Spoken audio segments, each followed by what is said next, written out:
Alô, boa noite. Testando, alô. Parece fone. Alô, testando. Olá, Aline. Olá, tudo bem? Vamos aguardar mais uns minutinhos, que tem mais umas pessoas entrando na live. Como estão todos?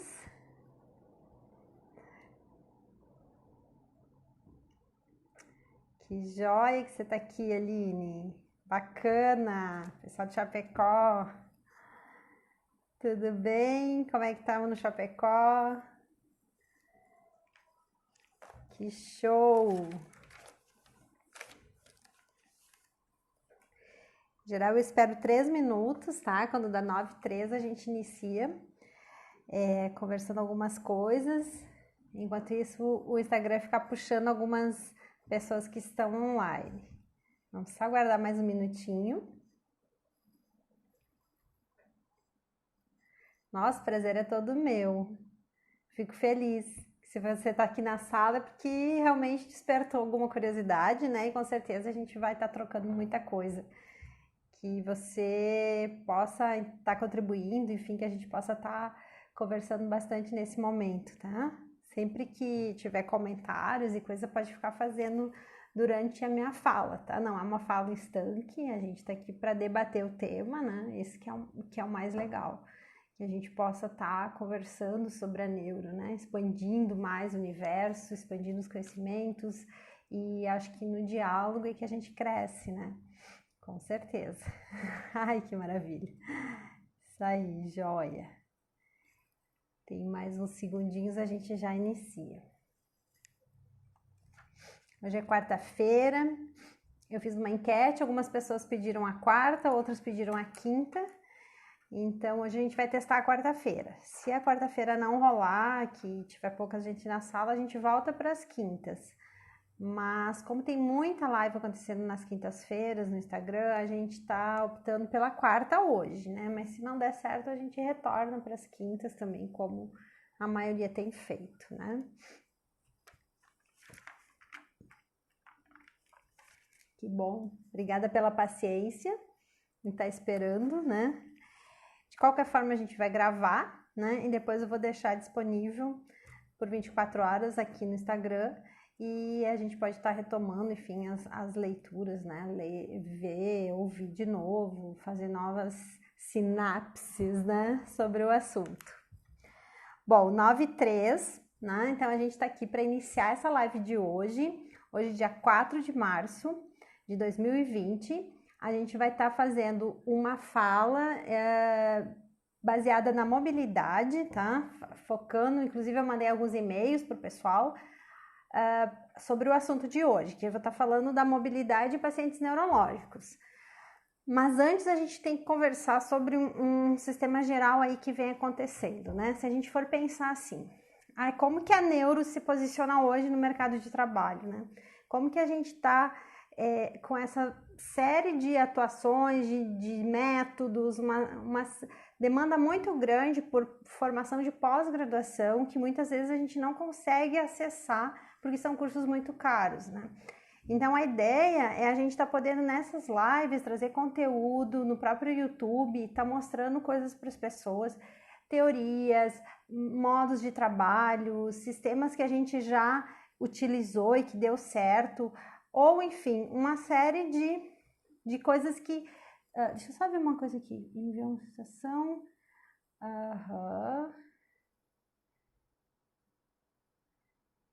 Tá.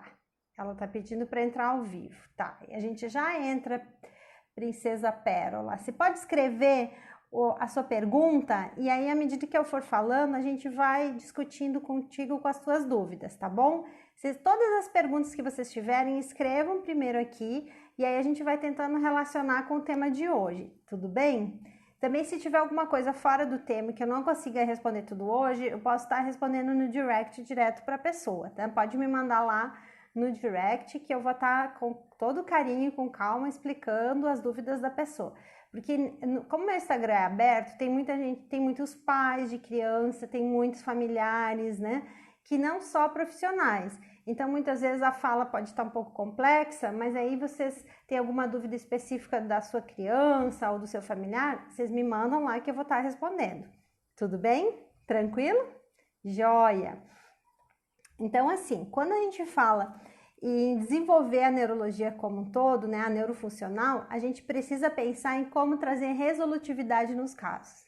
Eu sou apaixonada pela neuro, né? Eu trabalho com isso há 20 anos. Como vocês sabem, eu me formei lá em 99, eu fiz mestrado, essa semana eu postei algumas coisas do meu mestrado. E desde aquela época eu sou muito questionadora, né? E eu tô sempre em busca de algo a mais para que eu possa estar abrindo mão e colocando à disposição dos meus pacientes. E nesse processo dessa mosquitinha, né? Minha mãe chamava de bicho carpinteiro, assim, que não para, que tá sempre buscando coisas novas, tá sempre tentando ver mas por quê, muito curiosa. Eu dei saltos, né? E fui visualizando cada vez mais situações onde eu tinha resultados. E cada resultado desses eu fui guardando na caixinha. E agora, nesse momento, é a hora, assim, de estar disponibilizando isso para todo mundo, tá dividindo, tá trocando. Afinal, são 20 anos de história. Então, quando a gente fala em neuro, a gente tem que falar em resultado, né? E o resultado, ele acontece muito rápido, ele acontece no momento. E não se pode pensar naquela neuro da resolutividade daqui a 1, 2, 3 anos, tá? A gente tem que pensar em coisas mais práticas que sejam apontadas neste momento para que a resposta aconteça o mais breve possível. Como falei em outros vídeos, essas respostas adequadas para cada caso, né? Cada caso tem o seu prognóstico, né? Até onde aquele paciente pode ir. Mas esse prognóstico, o fisioterapeuta, ele é preparado para prever, né, para fazer suas avaliações, mas também ele tem que abordar esse prognóstico de uma forma correta. Porque o que a gente vê é que tem muitos casos que poderiam se desenvolver um pouco mais e muitas vezes não estão encontrando, né, as terapias adequadas para que se chegue até lá. Então, a ideia do canal é a gente poder estar trocando, saber assim, o que o povo está fazendo, o que se faz nesse caso, o que não faz, o que a gente está assim, levando como teoria, não, o que está se aprendendo nas universidades, nas pós-graduações e que a gente possa estar trocando aqui, para que todo mundo compartilhe com esse conhecimento. Porque, de repente, o que eu estou vendo lá no meu estado não é o mesmo do outro estado do colega. E a gente acaba sendo uma profissão muito descentralizada, né? A gente é desagregada. Então, no momento que a gente começar a conversar mais sobre os mesmos assuntos, a gente, de repente, puxa os links parecidos e, a partir disso, a gente consegue gerar, pelas proximidades, onde se pensa parecido, continuidades e se agregue mais e a fisioterapia como um todo cresça, não é mesmo? Pelo menos é isso que eu acredito, né? Eu sou um pouco sonhadora às vezes, eu confesso, né? Que eu acredito que a gente possa estar fazendo um mundo muito melhor, né? Acabei de ler aqui no Instagram de um colega, né? Que ele fala que fisioterapia é vida, é movimento e é acreditar. Então, eu sou também fisioterapeuta, né? Porque eu acredito, sim, no mundo melhor, eu acredito que as coisas podem se desenvolver mais. E acredito também na capacidade das pessoas, né? Em estar se analisando, refletindo o que eu posso melhorar mais, como que o meu trabalho pode estar mais à disposição do outro, né? E, assim, quanto a gente também ter a questão do financeiro envolvido, né? Quanto mais a gente conseguir trabalhar com desempenho, tiver maiores resultados, a tendência é a gente conseguir encher mais a agenda e também ganhar mais dinheiro. Então, é interessante que esses resultados venham para a prática clínica, sim. E eu tenho uma história, uma coisa bem interessante que aconteceu comigo em 2009, 2010, quando eu voltei para Santa Maria, lá no Rio Grande do Sul. Eu fui chamada por uma psicopedagoga para trabalhar com uma criança que estava com 2 anos e ainda não andava. Enfim, tinha uma alteração genética associada, uma síndrome muito leve, mas tinha. Quando eu consegui colocar aquela criança para andar, num curto espaço de tempo, em torno de 6 meses, ela conseguiu a deambulação, enfim, a gente fez uma abordagem bem sistêmica, a minha fama cresceu, assim, aí todo mundo começou a me chamar. E aí eu comecei a colocar o preço que eu queria no meu atendimento. Como eu não tinha muitos horários disponíveis, eu comecei a subir o preço. E aí, quando eu vim para o Paraná, o pessoal, eu passei esses casos, né? Eu acabei encaminhando para outras colegas e elas ficaram impressionadas. Elas falaram: nossa, como que você conseguiu esse valor na sessão, né? No atendimento, como que você consegue cobrar tudo isso? Falei, gente, a gente cobra tudo isso porque a gente tem resultado, né? E o resultado, ele engrandece o teu nome, ele começa a levar o teu profissionalismo começa a ficar mais aparente, né? Todo o teu marketing pode ser feito em cima do resultado e com isso a tua agenda melhora. E além da agenda melhorar, você pode também estar cobrando mais pelo teu atendimento. Então isso é muito bacana, porque a gente precisa de renda, a gente fala sempre que a fisioterapia precisa ser valorizada, mas a primeira pessoa que precisa se valorizar é a gente mesmo. E como que isso acontece? No momento que você consegue proporcionar um resultado adequado para aquele paciente. E a partir disso, sim, você cobra melhor o teu trabalho. Ou trabalha com uma associação, enfim, de uma forma que você consiga, não importa, claro, o quanto você está recebendo hoje, mas importa que você pode sim estar desenvolvendo e chegar a um resultado melhor de valor de salário mesmo, de remuneração pelo seu trabalho. Então, assim, a fama da gente, o reconhecimento, ele começa a acontecer quando a gente tem resultados. E graças a Deus, assim, eu sempre tive isso, assim, quando eu começo a trabalhar, graças a Deus, e graças a muito estudo, né, não tem nada de sorte, a gente estuda, sim, mas aquilo que eu falava num outro vídeo, que essa coisa da neuro ter me escolhido, me leva a ter uma facilidade, parece que eu tenho uma capacidade de visualização do problema muito, assim, claramente, e a partir disso eu elaboro um trabalho, um tratamento, um plano que dá certo muito rápido.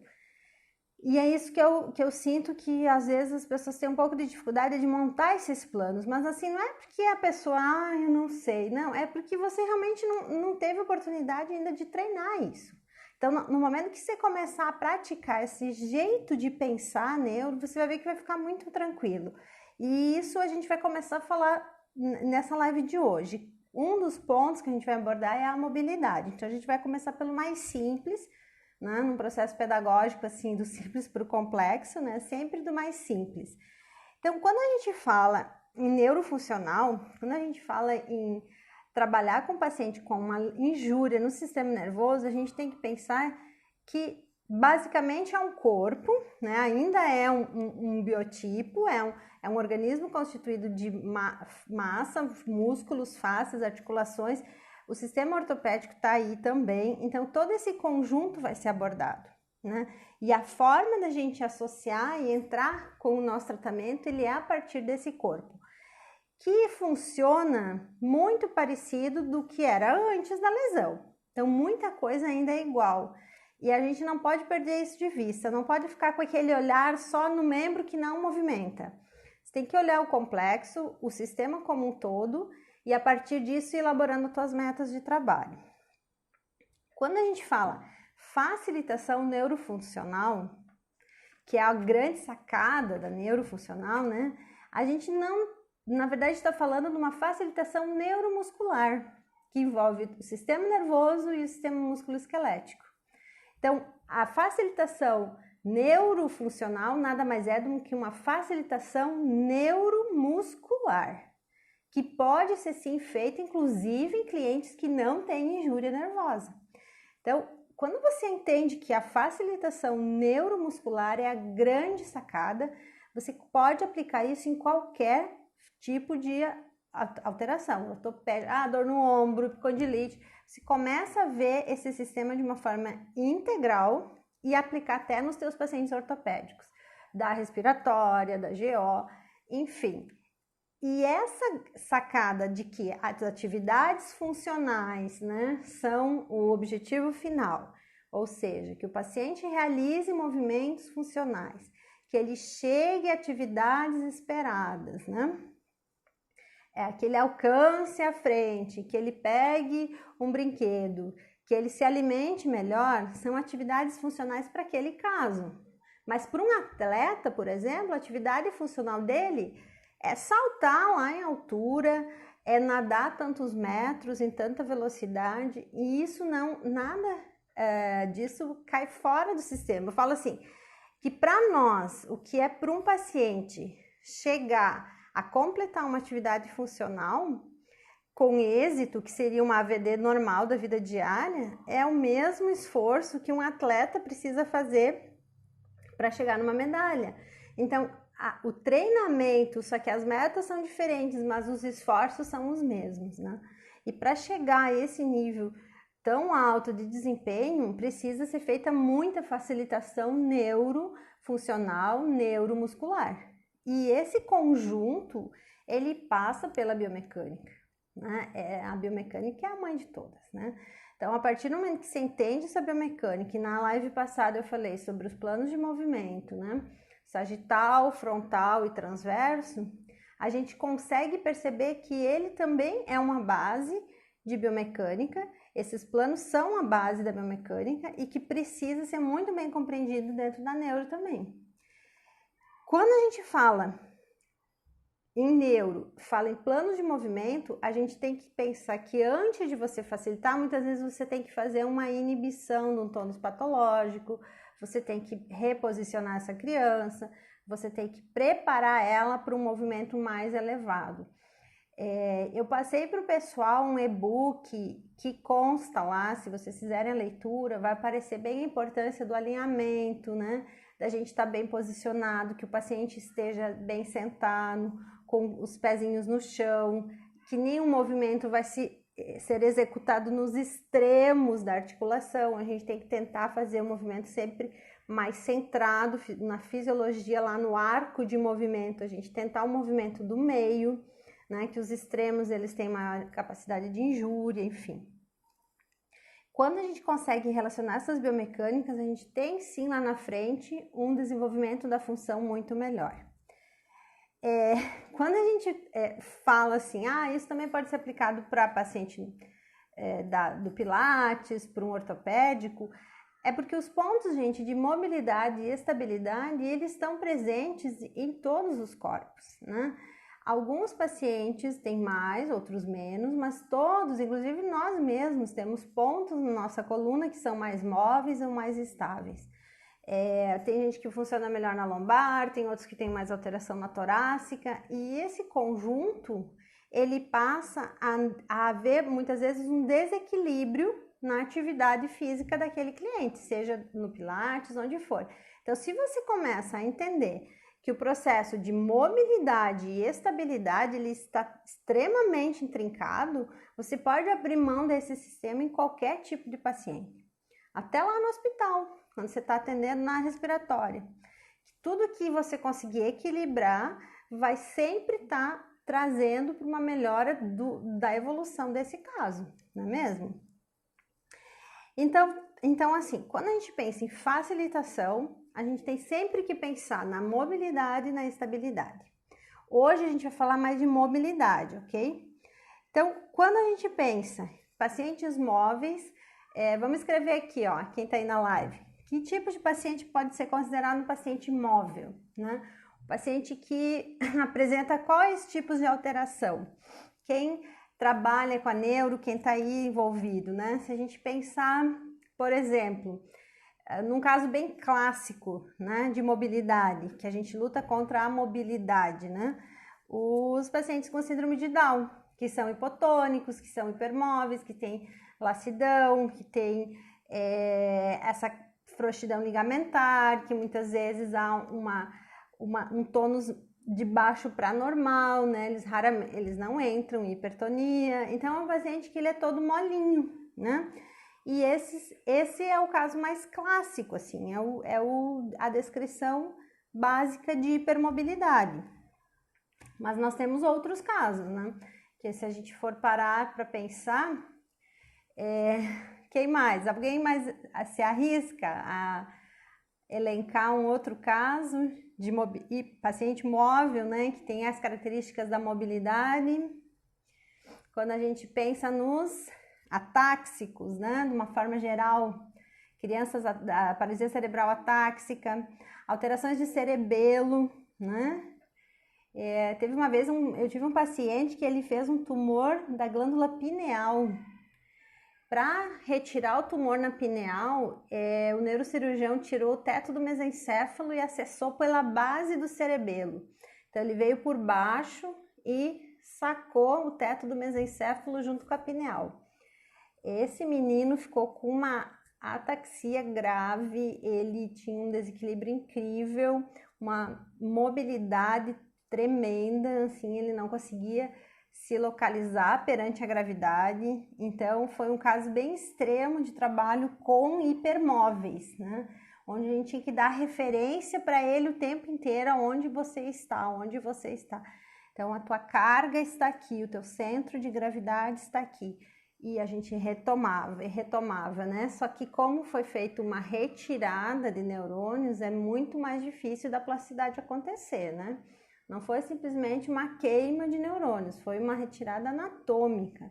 Então essas correções para ele eram muito complexas, né?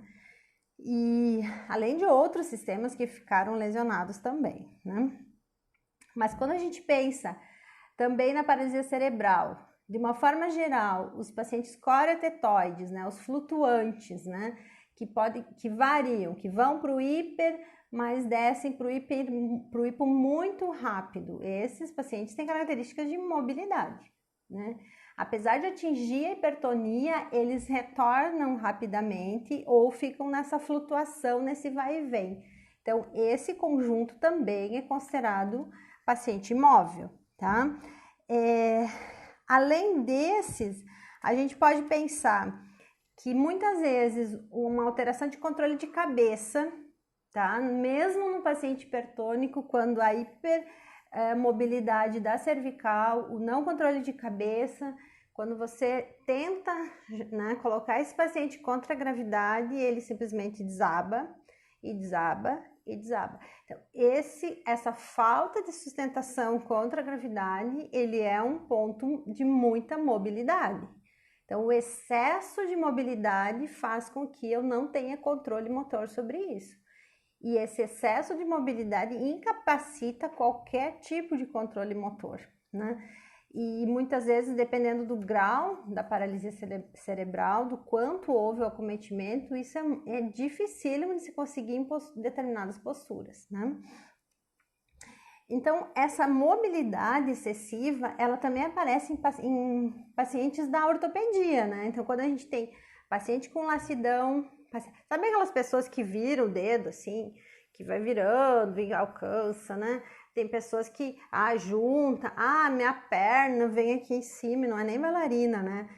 Faz aqueles movimentos exagerados, aquilo tudo é uma lacidão, é uma característica da bioquímica dessa fáscia muscular que leva a pessoa a ser hipermóvel, né? E muitas vezes ela não consegue se estabilizar em determinadas posições. Então, são pacientes mais desleixados, que muitas vezes vão para o RPG para tentar se alinhar, porque ele é todo caído, né? Aí começa a cair, assim. Cai lombar, né? Faz hiperextensão do joelho, o pé pode ficar desabado, né? Hiperextensão do joelho, o quadril fica em retroversão, ou fica numa hiperlordose lombar para tentar se segurar um pouquinho, e assim vai, né? E aí faz aquela marcha mais solta. Esses pacientes também têm dificuldade em manter a estabilidade. Então, quando a gente começa a pensar nessa balança, fica tudo mais simples, né, gente? Porque eu acho que na neuro, essa que é a minha briga, né? Isso que quando eu falo assim, que eu sou de acreditar nas coisas, eu acho que eu penso que a gente precisa acreditar que a neuro sim pode ser simples, né? Quando é encarada dessa forma. E não simplesmente complicar tudo, né? Começar a puxar por nome de via, porque a espinotalâmica tem que saber, né, gente? Mas você tem que saber atender, tem que saber trabalhar com o paciente. Eu conheço pessoas que sabem todas as vias de cor e salteada, onde começa, onde que termina, mas não sabe botar a mão no paciente. Então, essa diferença é que vai te dar o resultado. E o resultado é que vai te dar dinheiro. A gente falou isso no início da live, né? Se você tiver resultado, você tem credibilidade e não é só o dinheiro pelo dinheiro. Você vai ser um profissional gabaritado que mostra resultados e por isso você vai poder cobrar mais do que um outro colega que não mostra resultados. Então, a base de tudo isso é você simplificar e entender o processo e saber tratar o teu paciente, né? Saber por onde começar. Então, como o meu objetivo aqui é com pessoas que têm um início, assim, na graduação ou no pós-formado, que ainda de repente não teve condições de fazer um BOBAT, de fazer um CABAT, de fazer uma formação, uma pós-graduação em neuro. Muitas vezes a pessoa ainda está começando, né, na vida, não teve grana ainda para fazer esse monte de curso, ela já vai poder, ouvindo os meus vídeos, conseguir já ter uma noção de como começar a abordar esse paciente. Então, a primeira coisa que eu gosto de falar da mobilidade é isso, que a gente precisa estar identificando quais são os casos que são ditos como móveis. E a partir daí, você elabora, poxa, o que eu vou trabalhar a partir disso, né? E aí a gente volta de novo naquele meu outro vídeo lá que eu falei, por que deitar, né? Que tem que chegar, deitar, alongar, né? Mobiliza, alonga, tem que alongar. Isso, pessoal, o alongamento é fundamental? É importante? Mas na neuro, essas lógicas, elas caem por terra. Você não precisa estar fazendo uma sequência padronizada. Neuro é muito estímulo-resposta. Então, você deu o estímulo, vai esperar uma resposta pré-determinada. Se ela não vem, você tem que saber o que aconteceu e como ajustar naquele momento a estratégia para que ela volte como uma nova estratégia, espera uma nova resposta. E se deu certo, continua, e se não deu certo, requestiona por que não deu certo, o que eu posso fazer melhor agora, neste instante. Não é na semana que vem, não é amanhã, não é no próximo horário, não, é agora. Então, não pode se esperar que uma criança chegue, por exemplo, e que tem que deitar e alongar, e depois fortalecer, e aí depois, vamos ficar em pé e caminhar, né? Então, esse tipo de situação tão marcadinha é algo que a gente precisa começar a mudar, né? A começar a pensar de uma forma mais global, tá? Que a gente consiga se colocar à disposição do paciente corporalmente, até para estar testando o que ele está conseguindo naquele dia, que pode ser melhor do que ontem.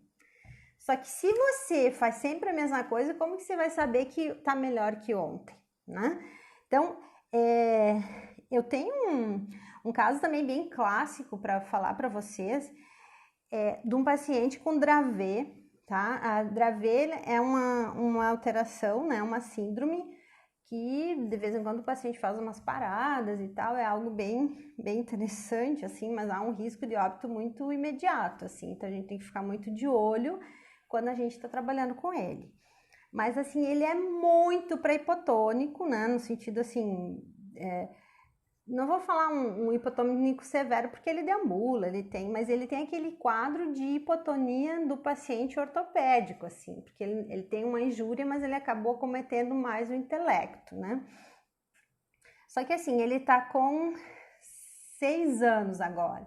E ele fez aquele desvio de metatarso, né? Então, o antepé dele, ele girou, tá? O antepé girou e o metatarso começou a desviar. Então, é como se ele fizesse uma joanete na parte proximal do metatarso.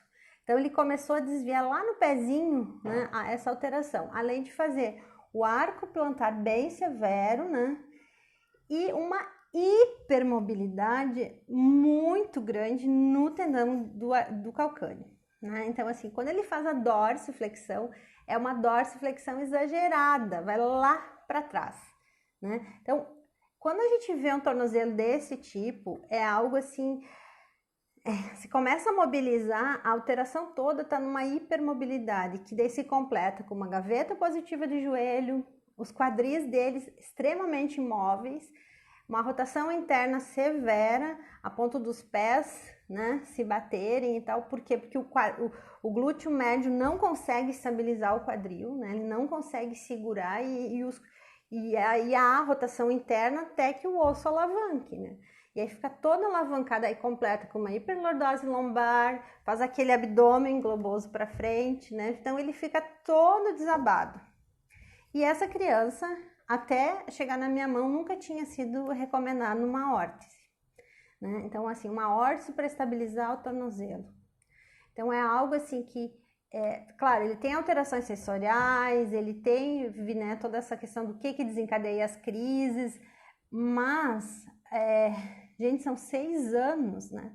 São 6 anos de um pé recebendo uma instabilidade incrível, né? Sem conseguir se fixar contra a gravidade de uma forma adequada. Então, a gente tem que parar e olhar esse todo do paciente. Então, a hipermobilidade ou a mobilidade, ela tem que ser tratada. Então, de novo, a nossa balança, né? Se o paciente é muito móvel, eu tenho que trazer estabilidade para ele. As órteses, né, são uma ferramenta estratégica para a gente gerar estabilidade em qualquer paciente que precise. Não é só para conter espasticidade, não é só para pé equino. Porque a minha criança está sempre com o pé em ponta, eu vou pôr a órtese, né? E os outros que precisam também, né? Então, as instabilidades... mas ele fez o pé cavo. Por que ele tem o pé cavo? Porque é uma forma dele combater a hipermobilidade, né, da articulação um pouco mais alta ali do calcâneo. Então, nesse conjunto, a gente precisa estar sempre pensando na biomecânica, o que é do pé. Outra coisa que eu tenho assim visto, pessoal, que é a questão das fixações. Como o pessoal tem dificuldade em entender o que é uma fixação e o que é um encurtamento, né?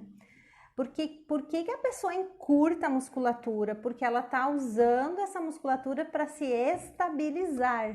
Então, um paciente, ele pode ser super móvel e ele usa estratégias fixatórias, nem existe essa palavra, né, gente? São estratégias de fixação para se manter. E nesses pontos, eles encurtam. Então, o paciente hipermóvel, ele também pode ter alguns encurtamentos pontuais, que muitas vezes, se você tira dele totalmente, ele volta a desabar mais ainda. Então, a gente tem que levar isso com muito cuidado, não é mesmo? Outra questão, como tratar o tônus desses pacientes que têm muita mobilidade, né? Então, principalmente a ativação. Lembrando que tem um tônus normal, hipotonia embaixo e hipertonia em cima. O paciente muito móvel, em geral, ele desce para hipo e volta para o normal. Desce para hipo e volta para o normal. Como que eu vou estabilizar esse paciente no normal? Qual é o método, a técnica, as ferramentas que levam o meu fuso neuromuscular a ativar a minha musculatura e me manter no meu tônus normal? Cocontração, tá? As atividades de salto, né? Tudo que estabelece impacto, tá? Fortalecem não só a musculatura, os ossos também, mas principalmente mantém esse tônus mais próximo do normal. Então, o fuso neuromuscular, ele precisa de um certo estímulo, né? Esse tátil de carga, o salto, né? E isso tudo leva com que o paciente melhore o seu tônus. Ione, mas tem aquele tapping também do Bobat, né? Que a gente faz bastante, bate, escorrega, puxa, né? Como que isso funciona? Excelente, excelente, só que muitas vezes um paciente, por exemplo, com síndrome de Down, você vai fazer tapping no corpo inteiro, né? É meio complexo, né? Então, a gente tem que elaborar estratégias de exercício que montem essa elevação do tônus no corpo inteiro por meio de um exercício. Vocês estão vendo como o fisioterapeuta tem que ser inteligente, gente? O fisioterapeuta tem que ser um cara muito esperto, né? Meu Deus, pensar tudo isso para primeiro diagnosticar esse caso, né? Biomecanicamente, funcionalmente, fazer essa avaliação toda e ainda montar um plano que dê certo para esse cara, né? Para esse paciente que está com essa alteração. Então, assim, é complexo? Mas a gente precisa sentar e pensar, né? O único serviço da gente mesmo é pensar o que vai ser feito com cada caso. Que não dá para manter aquelas regrinhas, né? E sair aplicando para todo mundo igual, né? Então, assim, Equilibrar esse tônus, trazer para a normalidade é fundamental, tá? Estímulos com carga são excelentes, tá? Mas, como ele tem essa laxidão e ele é hipermóvel, ele pode estar fazendo alguns deslocamentos, pode fazer subluxação, então tem que tomar muito cuidado com tornozeleiras, com pesos em cadeia aberta, principalmente, né? Porque você vai fazer uma cadeia aberta de ombro, daqui a pouco esse ombro desloca. De tão molinho que o paciente é, né? Imagine num quaratetoide grave aí, se você coloca ele em 4 apoios, ele já desloca as escápulas, né? Ele já fica todo caído. Então, o quadrúpede muitas vezes já é muito difícil. Imagina posturas mais altas, né? Então, esse conjunto de situações, a gente vai tendo que abordar muito aos poucos, né, gente? Colocando o paciente em determinadas posturas e levando ele contra a gravidade. Cada vez mais alto, mais alto, mais alto. Aí você vai observando o quanto ele está se sustentando, né? E vai corrigindo. E quando a gente vê isso em pacientes que também não são neurológicos, né? E muitas vezes, tem um paciente lá que trabalha com, sei lá, gosta de nadar, enfim, mas desloca o ombro enquanto nada. Esse paciente está com uma alteração de mobilidade, ele está muito móvel e ele não está conseguindo se estabilizar. As hipercifoses, de uma forma geral, muitas vezes são excesso de estabilidade em alguns pontos, né? A mobilidade muito ampla, por exemplo, na lombar. Se eu tenho muita mobilidade na lombar, eu posso estar fixando a minha torácica numa hipercifose para conseguir me manter.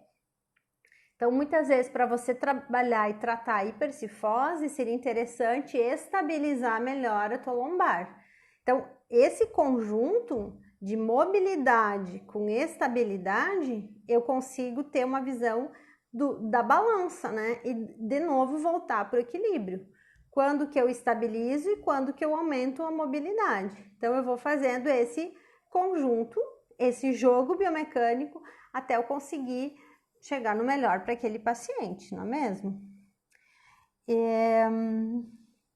Bom, no Pilates isso era muito claro também, né? O Pilates e as cadeias fechadas, pessoal, é muito bom, são muito interessantes para paciente móvel, tá? O paciente móvel, o quanto mais você der referência para ele de parede, de chão, de gravidade, melhor. Por isso que eles não se dão bem em cama elástica e nem em bola. Eu lembro que no TCC eu explicava para uma aluna assim, você está trabalhando com um nicho, né? Você separou uma delimitação de tema para pacientes móveis. E aí a tua principal ferramenta vai ser a bola? Não pode, né? Porque o paciente já é molinho, ele já é bambo, ele já é instável, ele é igual a bola, gente. Então, bola com paciente móvel não funciona muito bem. A gente até pode fazer o início de terapia, um final de terapia com a bola, não tem problema. Mas não é o nosso foco de trabalho. Porque bola é bom para todo mundo. Porque hidro é bom para todo mundo. Porque Bobat é bom para todo mundo. Não é assim. Cada caso você vai ter que selecionar o que você vai trabalhar com cada um deles, não é mesmo? Outra coisa interessante que eu gosto de comentar é sobre a fase aguda do AVC, né? Do hemiplégico. Então, no momento que ele está lá no hospital, ele está totalmente hipotônico. Né? Ou mesmo um TCE, que acabou de se acidentar, um TRM. Essa primeira fase aguda é uma fase hipotônica, que é um momento delicado. Nesse caso, eu não utilizaria excesso de estímulo, tá? Porque, na verdade, há uma diferenciação aí, tá? Essa observação a gente tem que fazer. Numa lesão aguda, você está trabalhando com um sistema que ele se desligou para se proteger. Então, não quer dizer que ele é um hipotônico, que vai ser sempre hipotônico, pelo contrário, ele vai entrar em espacidade, pode entrar, vai entrar nos diversos graus, dependendo da lesão, mas esse momento ele é muito delicado. Eu continuaria com os movimentos leves, com algo mais tranquilo, alinhado e fazendo pequenas inserções de inputs, porque se você encher de input sensorial, você jogar tapping, você usar pressão, transferência de carga, fazer tudo no primeiro momento, você pode estar hiperestimulando um sistema que está desligado. Então, ele está, na verdade, pode haver depois um rebote, né? Aí volta com tudo. Aí quando entrar, essa velocidade vem muito forte. Então, é preferível fazer leve e delicado nesse primeiro momento. E depois, à medida que ele for se recuperando, a gente, quando começar a entrar algum tônus, é que você vai estar vendo que o sistema voltou a funcionar, ele está se religando, e aí sim você vai ter noção clara de qual que foi a injúria, né? Porque até não haver o retorno dessa atividade neuronal sobre o músculo, você está, sempre lembre, então, fase aguda de lesão é a fase onde o sistema se desligou, ele dá uma desligada para se conservar. E depois é que ele vai se recuperando aos poucos, e aí sim você vai ter noção clara do que lesionou e o que não lesionou, né? E muitas vezes a gente tem surpresas, né? Pode ser que esteja melhor do que a gente imaginava, tá bom? Então é isso, equilíbrio de cargas, né? Sempre pensando que tanto, né, a mobilidade quanto a estabilidade são importantes.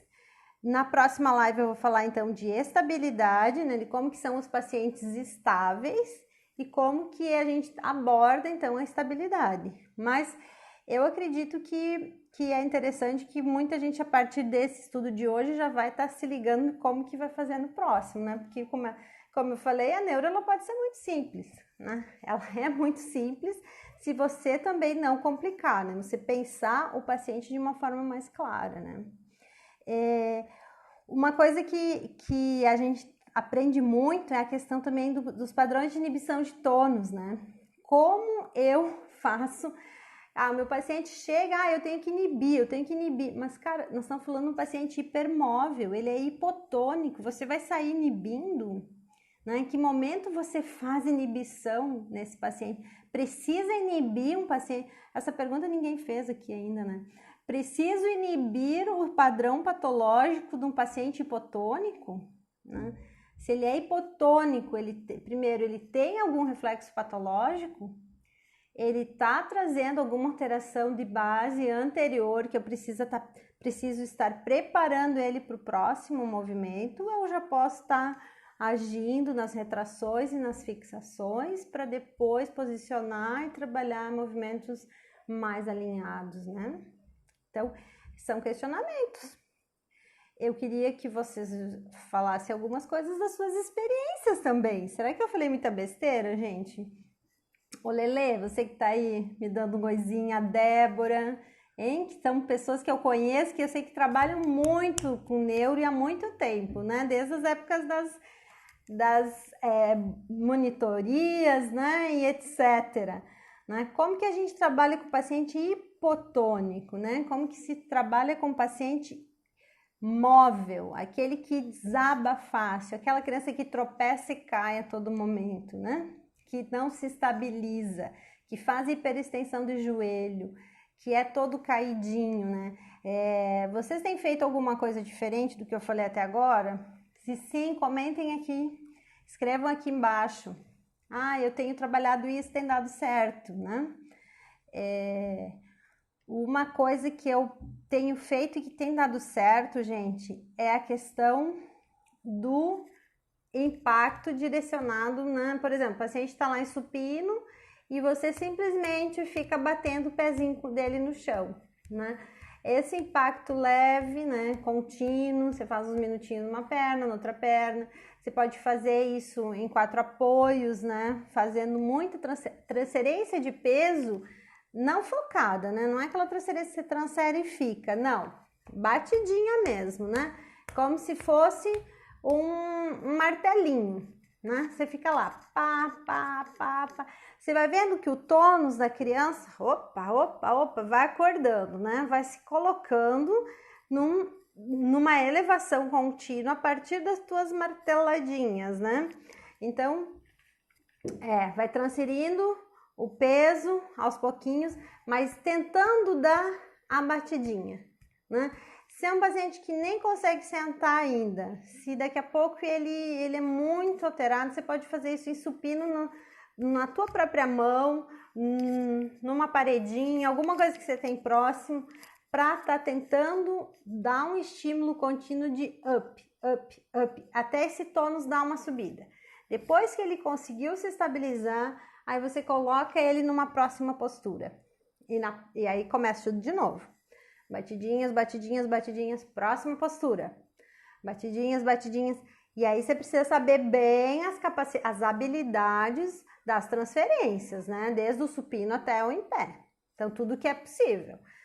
Para onde que eu vou? Se eu posso IDE, decúbito lateral, se eu fico sentado, se eu fico num side, se eu faço um rastejo, como que são as passagens? Isso tem que estar decorado, assim, né? Tem que saber muito e no próprio corpo de preferência. E aí essas batidinhas, elas tendem a estabilizar essa criança. E eu também estou tendo bons resultados com os da esteira, né? Você caminhar na esteira, a esteira ela te dá um certo fluxo de marcha, né? Porque no livre a criança anda como ela quer. Ah, eu quero dar 2 passos, daqui a pouco eu sento, né? Se ela tá na esteira, ela se liga que se ela não caminhar, ela vai cair. Então ela começa a entrar num ritmo de pá, pá, pá, pá, pá. E aí vai o marcha soldado, vai o que for necessário para estimular essa criança a bater esse pé no chão, né?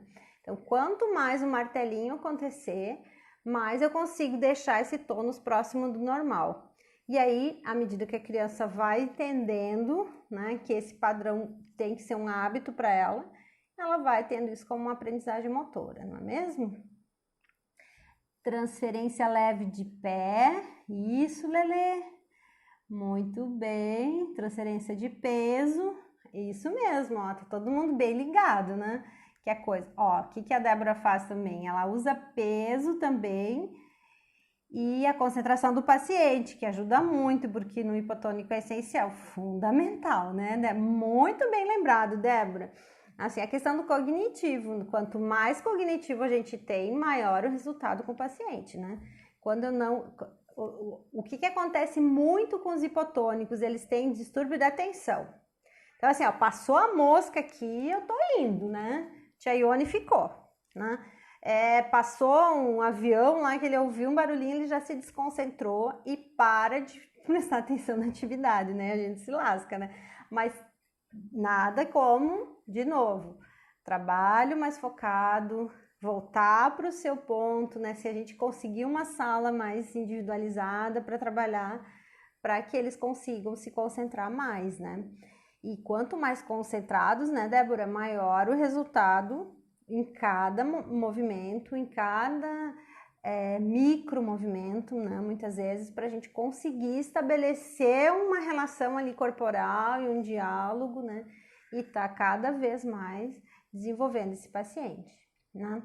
Então, à medida que a gente vai compreendendo essas dinâmicas, a gente vai entendendo que é possível sim atingir o resultado um pouquinho mais rápido, né? Se a gente ficar só alongando e fortalecendo, não vai acontecer a mesma coisa, gente.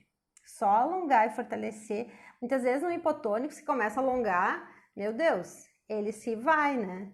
Então, é um alongamento excessivo, é algo assim, até pode estar levando a articulação em xeque, né? Você leva ela no excesso a ponto de estar lesionando.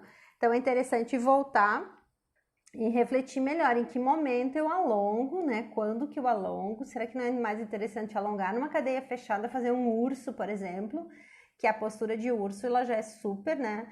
Ela alonga e a cadeia fechada e faz transferência de peso. Olha só, eu tenho 3 objetivos alcançados numa postura.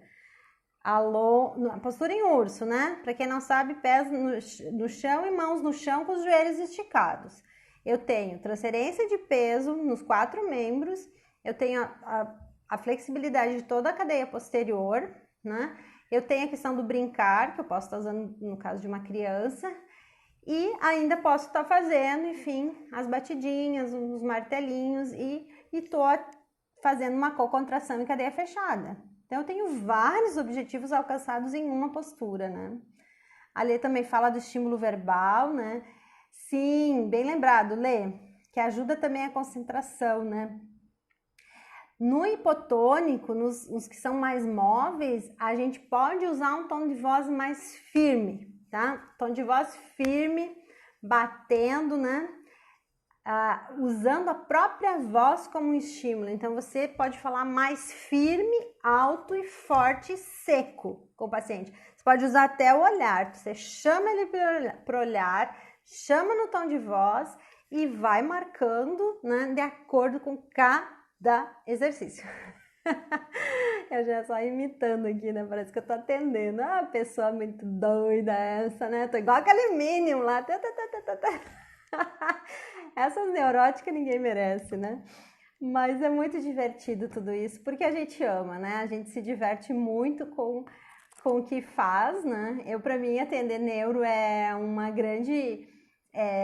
eu não diria só uma diversão, mas assim, é um grande prazer, né? Eu faço com muita tranquilidade.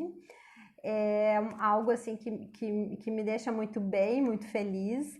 Essa pegada forte, isso, toque firme sempre, né? Tudo que leva então a firmeza, a toque, a marteladinha, essa pegada, a voz firme, né? Se você chegar toda molinha, falando com ele, toda, né?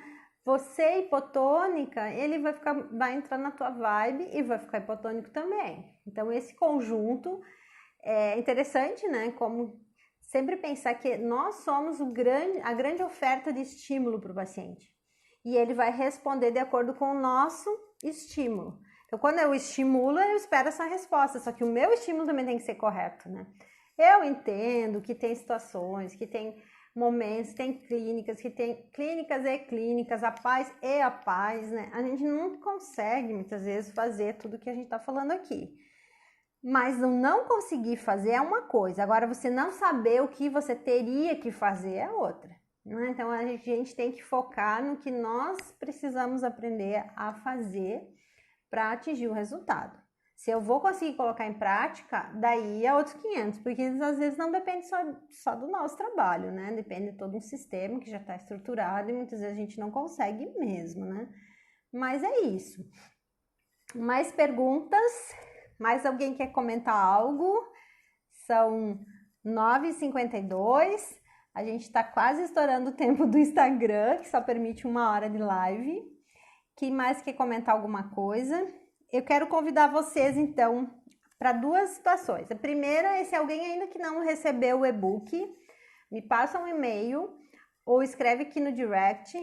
Ou, enfim, eu tava com a campanha do Eu Quero, né? Vocês viram aí no Insta. Então, se mais alguém, enfim, gostaria de receber, me manda uma mensagem, escreve seu e-mail, que eu vou estar mandando para vocês esse material que foi baseado no pessoal lá do Texas, que eu fiz uma tradução e, enfim, estou disponibilizando para o pessoal. E o segundo, que me sigam no YouTube, né? A gente tá com vídeo novo lá, todo dia tá saindo coisa nova. Eu tô tentando postar a cada 2 dias um vídeo novo, com algumas informações. E divulguem, enfim, esse canal é um canal aberto, né, para neurofuncional, que mais pessoas possam estar acessando, vendo, né, colocando uma certa, assim, eu acho assim que a ideia do canal é colocar neuro em ênfase, né? A neuro foi onde a fisioterapia começou, a gente não pode esquecer disso, onde tudo começou foi com a neuro, né? Antes, quando as enfermeiras começaram a tratar os sequelados de guerra, né? As alterações, enfim, aí logo veio os paraplégicos, né? Que voltavam da guerra, e aí começou o trabalho onde a enfermagem se destacou e começou a fazer a fisioterapia. Então, a neuro é a nossa sementinha, né? É o embrião de toda a nossa profissão. Todas as pessoas que sabem neuro, que estudam neuro, elas trabalham com qualquer paciente, né? Independente do quadro, porque ela é uma disciplina mãe. Ela não é que você precisa só estudar neuro para trabalhar com lesão neurológica, não. Hoje, qualquer fisioterapeuta que queira se destacar vai ter que estudar neuro, né? E não é aquele estudo clássico da doença, lembrem bem, é sempre pensando no estímulo-resposta, pensando nas vias de entrada e de saída, pensando na facilitação neuromuscular, que você usa até com atleta, com osteopatia, enfim, com o que você quiser.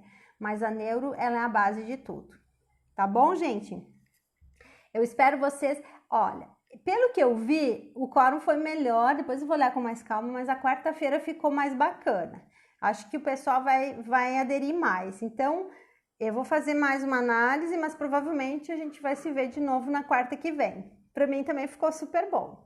Para mim todo dia é bom, porque todo dia que eu falo de neuro tá bom, né? Eu adoro falar de neuro, então para mim tá tudo certo sempre, né? Se me chamar de madrugada, tá, beleza, tô indo. Quer falar de neuro no céu? Vamos, tô dentro, né? Tá bom, minha gente? Ó, beijão para todos. Eu fico muito grata para quem ficou comigo aqui nesse horário e espero que a gente possa estar se encontrando aí para várias outras coisinhas, tá bom? Obrigada, gente. Um beijo, um bom descanso e uma boa noite. Fiquem todos muito bem. Até mais.